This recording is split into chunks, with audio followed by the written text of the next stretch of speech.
तो चलिए आज एक ऐसी दुनिया में चलते हैं जहां हर कदम पर धोखा है और हर परछाई के पीछे छिपा है गहरा राज।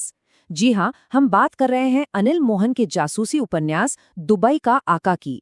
ये देवराज चौहान सीरीज का हिस्सा है। तो बिना देर किए शुरू करते हैं इसका पूरा विश्लेषण। देखिए, स्क्रीन पर जो लिखा है एक्शन से भरा जबरदस्त उपन्यास, ये बस कहने की बात नहीं है।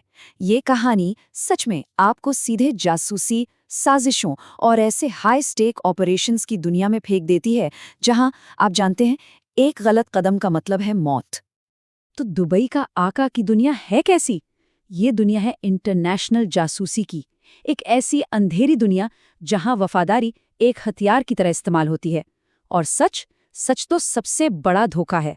और इस कहानी का पूरा ताना बाना वो भारत और पाकिस्तान के बीच बुना गया है। और देखिए, किसी भी अच्छी कहानी की जान क्या होती है? हीरो और विलेन की टक्कर, है ना? तो यहाँ भी कहानी के सेंटर में दो ऐसी ही ताकतें हैं जो आमने सामने हैं। एक तरफ है हमारा हीरो और दूसरी तरफ एक ऐसा विलेन जिसे छू पाना लगभग नामुमकिन है। तो ये हैं वो दो लोग। एक तरफ है देवराज चौहान, भारत के एक टॉप जासूस जो एक कह सकते हैं इम्पॉसिबल मिशन पर निकले हैं। और उनके सामने खड़ा है इकबाल खान सूरी, दुबई का आका, मतलब अंडरवर्ल्ड का बेताज बादशाह और एक बेहद शातिर मास्टरमाइंड। अब देवराज चौहान को कोई मामूली एजेंट समझने की गलती मत कीजिएगा।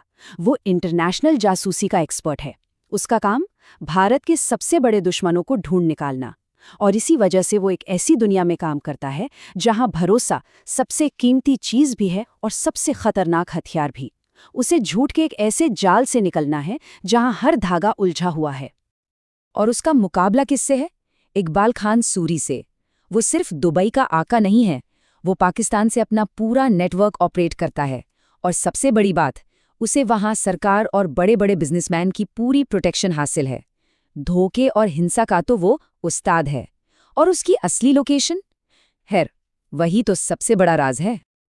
तो हीरो और विलन तो सेट हो गए। अब आते हैं मिशन पर।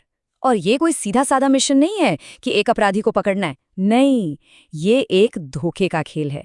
एक ऐसा खेल जहां हर चाल के पीछे एक और चाल छिपी होती है। कागज पर तो मिशन बिल्कुल साफ है।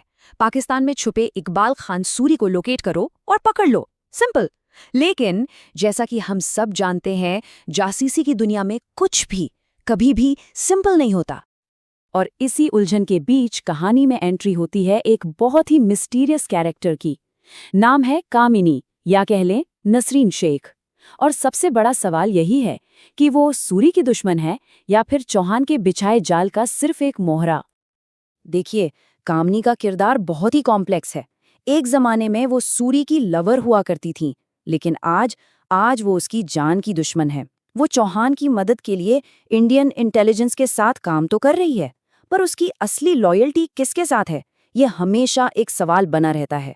ऊपर से वो कई कंपनियों की मालकिन भी है, जो उसके कैरेक्टर को और भी ज्यादा रहस्यमयी बना देता है। फिर कहानी में एक जिक्र आता है 1 करोड़ रुपए की एक स्कीम का। 1 करोड़ रुपए? अब सवाल ये है कि ये रकम किसी को फंसाने के लिए बिछाया गया एक जाल है, या फिर ये देवराज चौहान के लिए सूरी तक पहुंचने का एक सुनहरा मौका है। तो कुल मिलाकर ये पूरा ऑपरेशन एक शतरंज की बिसात जैसा है। बिल्कुल एक चेस गेम जहां हर चाल का मतलब है जिंदगी या मौत, और हर मोहरे की अपनी एक कीमत होती है। और इस शतरंज के खेल में खिलाड़ी भी कई हैं। देवराज चौहान तो मेन प्लेयर है ही, पर उसके पीछे एक पूरी टीम है। देखिए, मार्शल हैं जो इंडियन इंटेलिजेंस के चीफ हैं, मतलब वो इस पूरे ऑपरेशन को हेड कर रहे हैं। फिर जगमोहन है जो ग्राउंड पर चौहान का सपोर्ट सिस्टम है।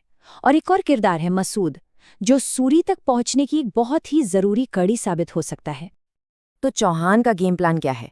मोटे तौर पर इसे 3 स्टेप्स में समझ सकते हैं। पहला स्टेप, कामिनी या नसरीन शेख जैसे अनप्रेडिक्टेबल किरदार पर भरोसा करना। एक बड़ा जुआ है ये। दूसरा स्टेप, मसूद को यूज करके सूरी के इनर सर्कल में एंट्री मारना। और तीसरा और फाइनल स्टेप, इस्लामाबाद में दुबई के इस आका को घेरना और पकड़ लेना। लेकिन ये कहानी सिर्फ एक्शन और स्ट्रैटेजी के बारे में नहीं है, ये इससे कहीं ज्यादा गहरी है। ये उपन्यास एक बहुत बड़ा सवाल उठाता है, एक जासूस की मॉरल दुविधा के बारे में। मतलब जब मिशन देश के लिए हो तो क्या भरोसे की कोई कीमत रह जाती है? इस खेल का एक ही नियम है कि कोई नियम नहीं है। यहाँ दुश्मन कब दोस्त बन जाता है और दोस्त कब पीठ में छुरा घोंपते, कोई नहीं जानता।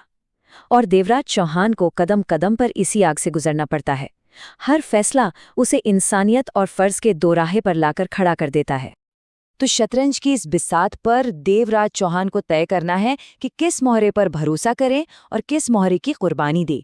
लेकिन ये सिर्फ लकड़ी के मोहरे नहीं है ना? हर मोहरा एक जीता जागता इंसान है, और यही बात इस मिशन को उसके लिए सबसे मुश्किल बना देती है।